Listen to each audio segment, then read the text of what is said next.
أيها الذين آمنوا استعينوا بالصبر والصلاة إن الله مع الصابرين.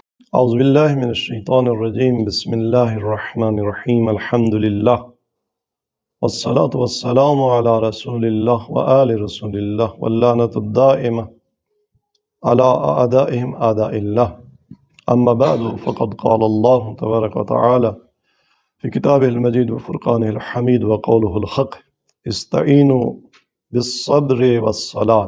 دنیا کی ماہیت ایسی ہے کہ شہید دستغیب کے الفاظ میں گناہان کبیرہ آپ کی جو کتاب ہے اس میں کہیں آپ نے دنیا کی حقیقت اور ماہیت کے حوالے سے ایک جملہ ارشاد فرمایا ہے، اور وہ یہ کہ اگر اس دنیا میں کوئی ایک گھونٹ شہد پینا چاہے، شہد ظاہر ہے مرغن لذیذ مقوی غذا ہے، مطلب یہ کہ اس دنیا میں اگر کوئی ایک لذت حاصل کرنا چاہے تو اسے شہد کی مکھیوں کے سینکڑوں ہزاروں ڈنگ وہ پہلے برداشت کرنا پڑتے ہیں۔ یہ دنیا ہے، اس میں ہر آسائش سینکڑوں ہزاروں مصیبتوں سے گزرنے کے بعد حاصل ہوتی ہے۔ تو دنیا کی نیچر، اس میں مصیبتوں کا آنا، اس میں آزمائشوں کا ہونا، اس میں امتحان کی گھڑیاں، اس میں دکھ، پریشانیاں، بیماریاں، قلبی ناراحتیاں، family affairs, problems, social issues, اقتصادی، تعلیمی، اگر ہم چاہیں کہ یہ نہ ہوں تو پھر تو بہشت بن جائے، قرار نہیں ہے کہ خدا اس دنیا کو بہشت بنائے۔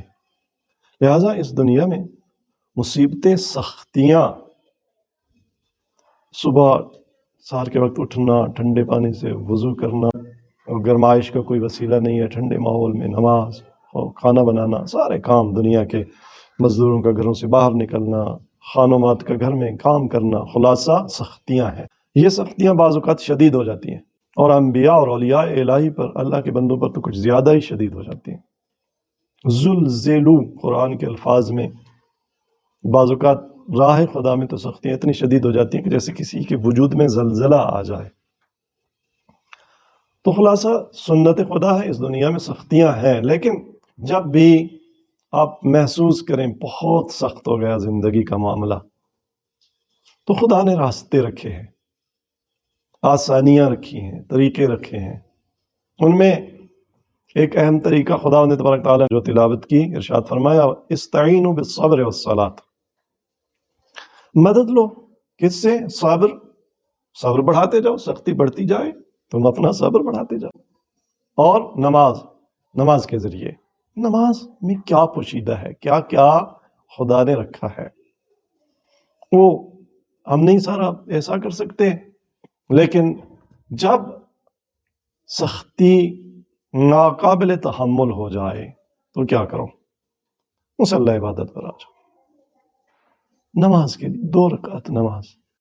اگر سختی ختم نہیں بھی ہوگی، امتحان نہیں بھی ٹلے گا، پہلے تو ٹل جائے گا، لیکن ٹالنا ہر امتحان کا تو یہاں پھر سنت خدا کے خلاف ہے۔ نہیں ٹلے گا تو آپ کے نفس میں خدا ایسی وسعت اور ظرفیت عطا کر دے گا، وہ مشکل آسان لگنے لگے گی۔ یہ بھی بھلا کوئی مشکل تھی، یہ بھی بھلا کوئی مسئلہ تھا؟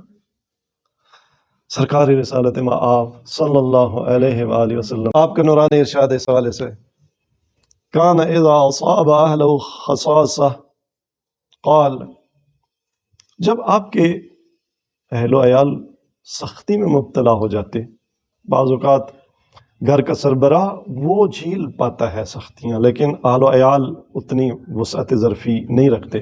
ظاہر ہے کہاں سرکار رسالت مآب کا ظرف اور کہاں آپ کے اہل و عیال کا ظرف۔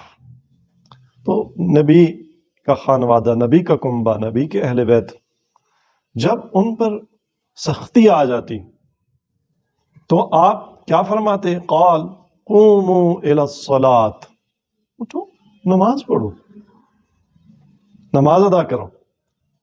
بہذا امرنی ربی، میرے رب نے مجھے اسی کا حکم دیا ہے۔ قال اللہ تعالی، وَأَمُرْ أَهْلَكَ بِالصَّلَاةِ وَاصْطَبِرْ عَلَيْهَا، میرے اللہ نے، میرے رب نے مجھے حکم دیا ہے کہ اپنے گھر والوں کو نماز کا حکم دیا کرو اور صبر کیا کرو۔ نماز پر صبر، نماز سخت بھی ہے، اِنَّهَا لَكَبِيرَةٌ إِلَّا عَلَى الْخَاشِعِينَ، لوگ ان کے لیے 2 رکعت نماز بھی ادا کرنا، انہیں ایک 100 kg وزن کی بوری اٹھوائیں اور کہیں کہ یہاں سے وہ مثال کے طور پر 1 کلومیٹر کے فاصلے پہ جا کے ڈراپ کراؤ اپنی پشت پہ لاد، وہ ان کے لیے آسان ہوگا، لیکن 2 رکعت نماز ادا کرنا، نماز پر صبر، واصطبر علیہا لا نسألک رزقا۔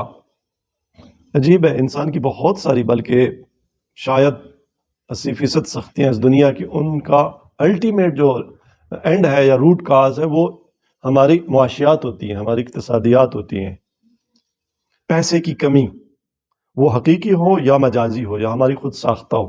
ہماری بہت ساری سختیوں، محرومیوں کی روٹ کاز وہ معیشت ہے، رزق ہے۔ تو خدا نے تبارک تعالیٰ جہاں یہ حکم دیتا ہے نماز کا، اس کو یہاں پھر رزق کے مسئلے کے ساتھ جوڑتا ہے۔ کیا ارشاد فرماتا ہے لا نسألک رزقا، ہم نے تم سے رزق کا مطالبہ تو نہیں کیا، نحن نرزقک، ہم تمہیں رزق دیتے ہیں۔ تمہاری پریشانی اگر رزق و روزی کی وجہ سے ہے، معیشت کی وجہ سے ہے، دنیاوی اور بھی مسائل ہیں، تو سب میں کشادگی کون عطا کرتا ہے؟ نحن نرزقک، ہم تمہیں رزق عطا کرتے ہیں۔ والعاقبۃ للتقوی، اور انجام کار تقوی کے لیے ہے۔ تو خداوند تبارک تعالیٰ سے دعا ہے کہ وہ ہمیں سختیوں میں نماز سے استعانت کی توفیق عطا فرمائے۔